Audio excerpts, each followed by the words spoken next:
Bless all the paths our feet walk to be free.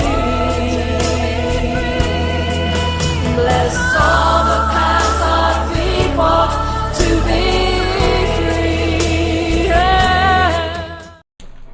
So what are we going to talk about today?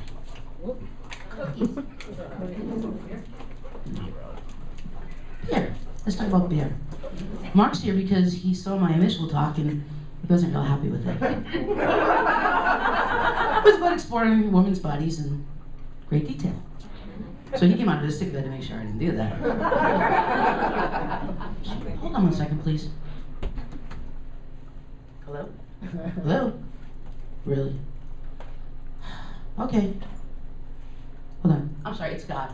Yes, sir? Yeah, okay, yes, George. I understand, George. His first name is George. We're on a first name basis. Yes, my phone is on vibrate. Yes, I will ask everybody else, please put your phones on vibrate. Much more fun. Because you don't want to miss any part of my talk. I got it. Okay, thanks, God. Bye-bye. So, if you wouldn't mind, put phones on vibrate, please, because God wants to hear everything I have to say.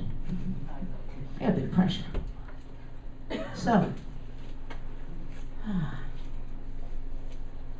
today's talk takes place with this much experience. 5. Life experience. Everything before 5. Remember what you wanted to be? 5? I was going to be a ballerina. I really was. I was going to be a ballerina. And I was going to be a football player at the same time. And an architect and a teacher. I was going to do all of that. And nobody ever stopped to tell me, you can't do that. You can't do that.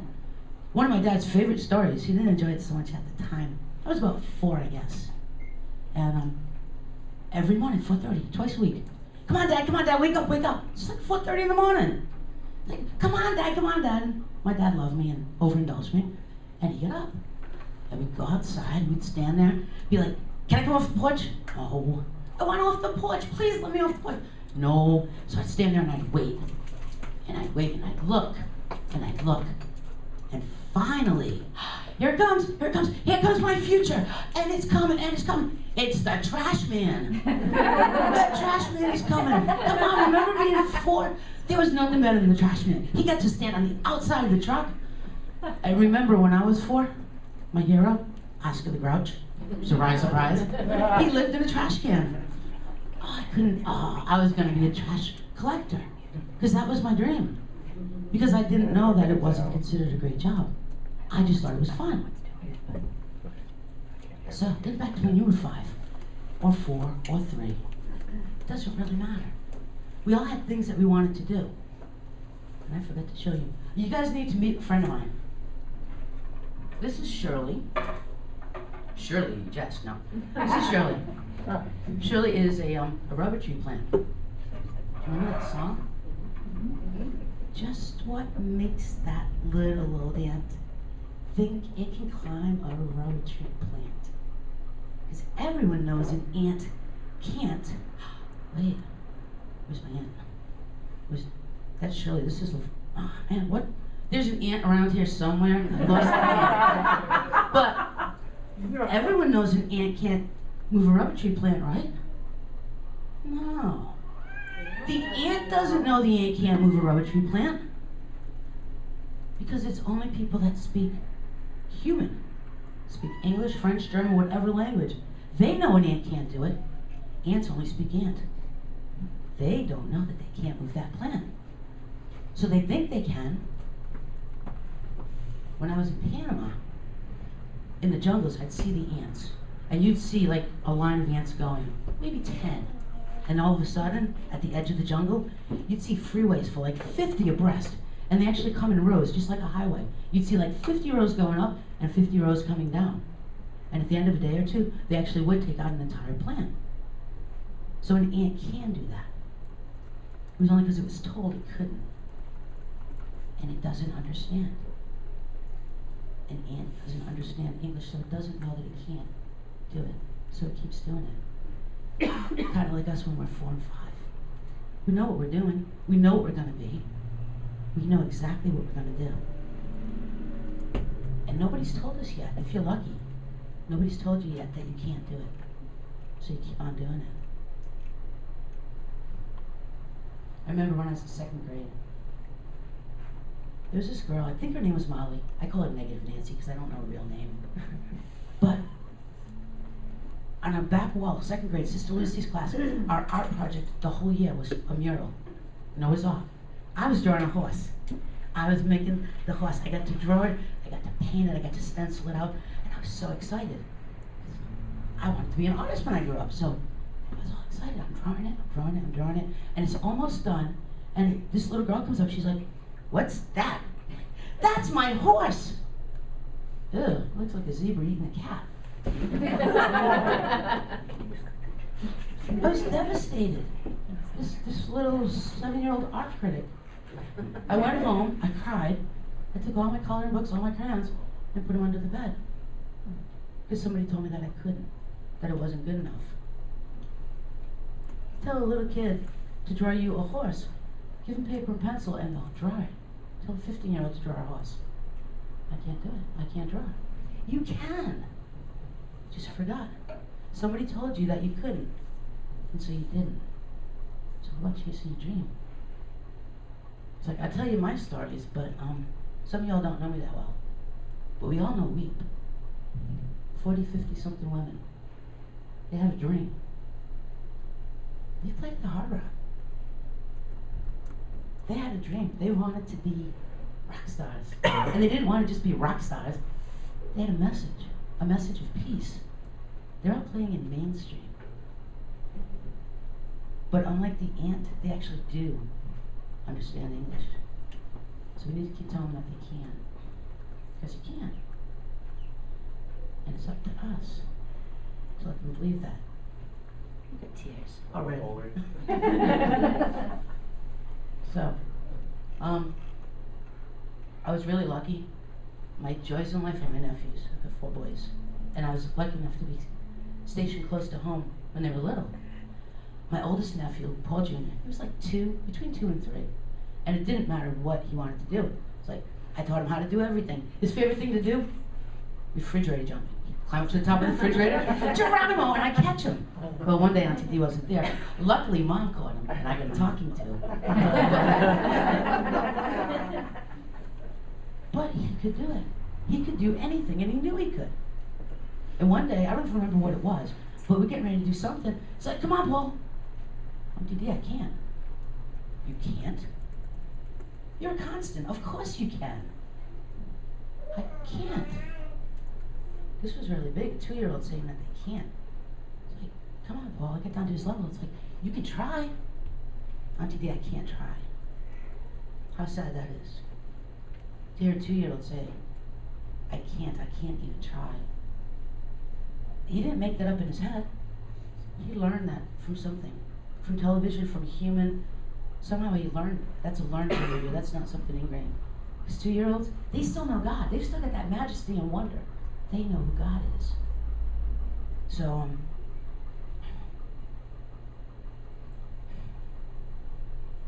we managed to get him to try again, but it's just kind of sad. It's just kind of sad when you see just kids that are wounded. Kids that are wounded, they forgot the majesty of who they are. So, I can't leave you with a sad story though, but I will. So think about it. When I was little, one of the things I wanted to do, and I'm sure somebody else in here did, I wanted to be a doctor. I wanted to be a doctor. 2, 3, 4 years old, I wanted to be a doctor. Think about it. When a little kid wants to be a doctor, is it because they want the MD? Is it because they want to perform open heart surgery? They want to give injections? They want to look under a microscope? And then, somewhere along the line, you stop.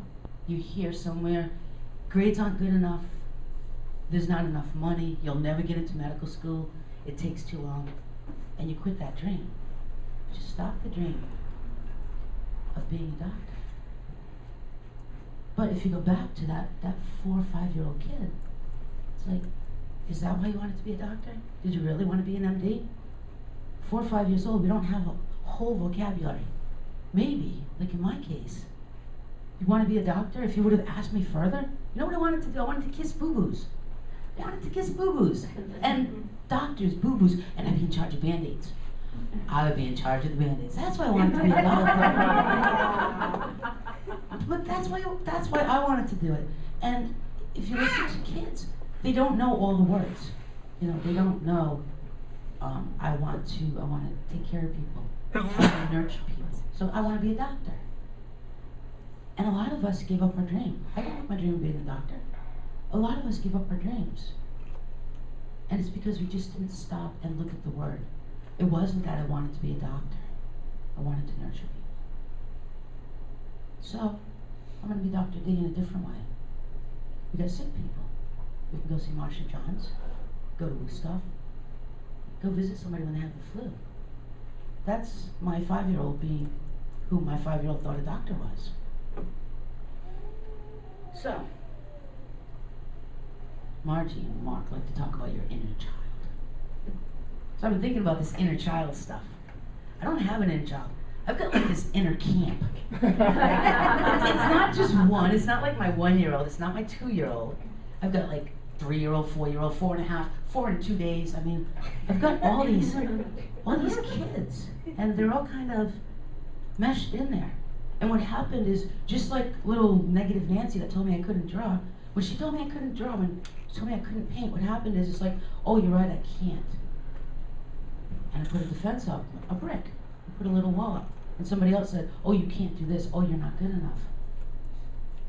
So all these things went up. And all of a sudden, I've built this wall, and I'm protected, but I can't get out. I sat back there. And when I walked in, it used to be funny. I used to think I was Moses. I'd walk in, the room separated. It was like the Red Sea. Everybody moved. Because that's how I came in. That was just how I came in. So I've got this inner camp going on. And all of us have some wounded part of us. Some place where it doesn't have to be before 5, but most people before 5. Some place where you weren't good enough, you weren't smart enough. And that didn't mean that you weren't, but somebody told you that, and not knowing any better. It's like, oh yeah, 7-year-old, you're an art critic, I'm not good enough. No, I could have been the next Picasso. But a 7-year-old art critic told me I wasn't. She didn't just make that up either, somebody must have told her. So my wound, her wound became my wound. My wound, of course, went out to my nephews, down to my nephew's jar. And that's what we do to each other. But there's this redeeming quality. I call him George, you call him God, Spirit, Being, whatever. And he gave us this life. He gave us this incredible gift. This gift of just being. That's our gift. And just like Einstein, they say Einstein used 8% of his brain. 8% of his brain. Our dreams. What if we're only using 8% of our dreams? Janice Stanfield was here a year ago? About a year ago. My girlfriend fell in love with Janice Stanfield and bought the CD and played it. 10, 20, 30, 100, 1,000 times. Not the entire CD, one song. One song on eternal loop. On eternal loop, 24/7. Luckily, I was working back then, so I escaped for 12 hours a day. But one day I heard this one line, and it stuck in my head and it made sense. What if we're all meant to do what we secretly dream? What if that dream, I'm going to be a ballerina, I'm going to be a doctor, I'm going to be an artist. What if that dream is still alive? And we just let it be buried and hidden behind our bricks. It's like, what I most wanted to be, when I finally figured out what I wanted to be when I grew up, I wanted to be a writer. Because I didn't know the word motivator. I didn't know the word motivator. And, but I knew writing. My dad would read me a story. It was great. It was great. But what I wanted to be was a motivator. So what I did was I got good at writing. And by the time I found the word motivator, I was kind of a backseat, back wall sitter, and I really wasn't into motivating anybody. But eventually come out of it. So, there's something that we can all do, and we can all do right now. I read something a couple of days ago. It said that you can pretty much, any negative anything, any wounded anything, you can take care of in 5 minutes. You just believe you can. So I ask you to find your place when you were within this life experience, 2, 3, 4, 5 years old. There was some point in there where there's something that you wanted to be. Something that you wanted to be before you knew that you couldn't, or you thought that you couldn't, or somebody told you that you couldn't. And I ask you to just try to find that place. And just think for a minute. And when you find that place, for me it was 4. For me it really was 4 with the trash collector. My dad took me down every morning, 4:30 in the morning. I was with my dad. It was a special time. But I ask you to just find that space. And if you can't find your own, use my 4-year-old. She's available. But find her and let her meet up here. Let her meet up here with you in your 30, 40, 50, 60, whatever year old body. Because just as my 50-year-old body's here, my 5-year-old's here too. She's just kind of hidden behind a whole bunch of other years. It's still here. And just like she's still here, I'm sorry, excuse me. Yes. Really? Okay. Do you want me to put you on speaker? You really want me to put you on speakerphone? Okay. Hold on, it's Judge again. God. He wants you to know one thing. He likes to talk to me. He says I'm his mouthpiece. That's kind of fun. But the life that he's given you, this magnificent, beautiful life that you have, that is your gift from God. I forgot the other part. What was it? Really? Wow. Okay. And the rest of it? What you do with this beautiful, magnificent life that he's given you, what you do with that, that is your gift to God. So think about what kind of bow you're going to put on it. What kind of ribbon you're going to put on it. What kind of... When you present yourself to Judge, what you're going to do. It's like, here, Judge, I'm an artist. Here, Judge, I'm a trash collector. Here, Judge, I'm Dave. So, I gotta tell you a funny story so that I don't leave you feeling all sad about my nephews. So, my youngest nephew, the Christopher, remember the beaver? Yeah, we have the Christopher. Kind of the male version of me, I think, from the next generation. One day he calls me up, I was living in Texas, he calls me up, Auntie D, I know what I'm gonna be. I know what I'm gonna be when I grow up. Oh, this is gonna be great. What's it gonna be, Christopher? Auntie D, I'm gonna be a genealogist. Genealogist. So I said, a genealogist? What are you gonna be, a genealogist? You must mean a geologist, right? It's gonna be a geologist. I'm like, okay, so that sounds like a whole bunch of fun. What exactly is it? He goes, Auntie D, I get to look up girls' skirts all day. Obviously meant gynecologist. He didn't want to be a doctor. He wanted to be an explorer. And that just happened to be what he was interested in on that particular day. So, you know, you can't squelch a kid's dreams. Anyhow, at this point in time, normally what I would do is I would go, the end. However, and speaking from the heart, Sue doesn't like when we do that. So, this is what I would like to say in conclusion. I'm from New England, the Northeast, in case you couldn't tell, the way I say horse and a few other words. A little bit different. Yeah. Where I come from, I'm an auntie. My nephews call me Auntie D. My girlfriend's from the Pacific Northwest. They call her Aunt. She's an aunt. Did you guys see Laverne? Laverne's in here somewhere, by the way. We'll find her eventually. Anyhow, so they call her Aunt. Kind of weird.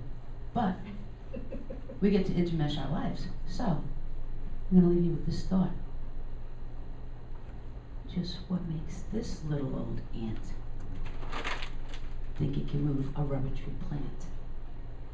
Everyone knows an ant can't, but this ant Can't. I'm done.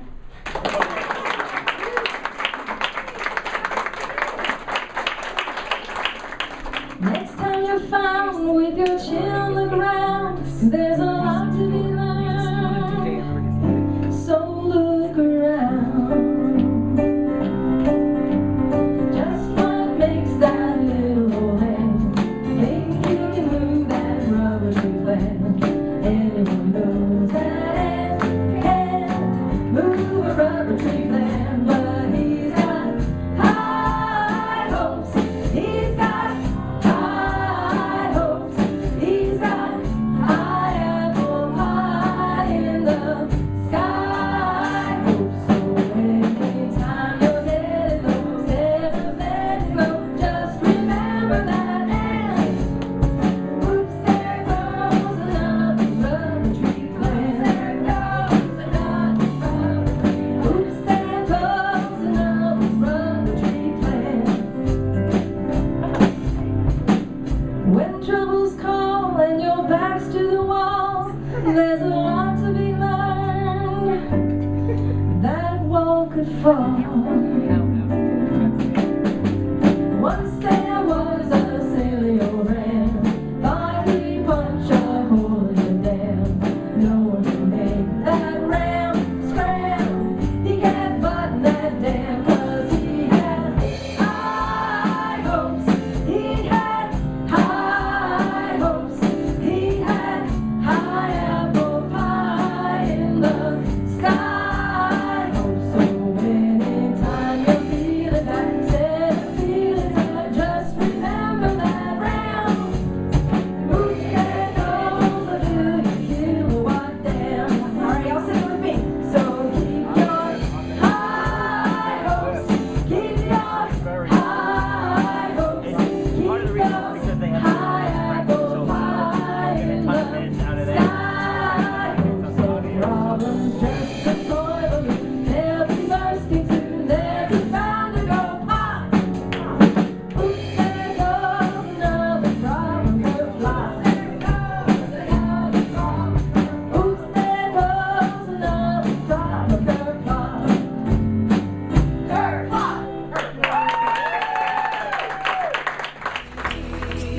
Bless all the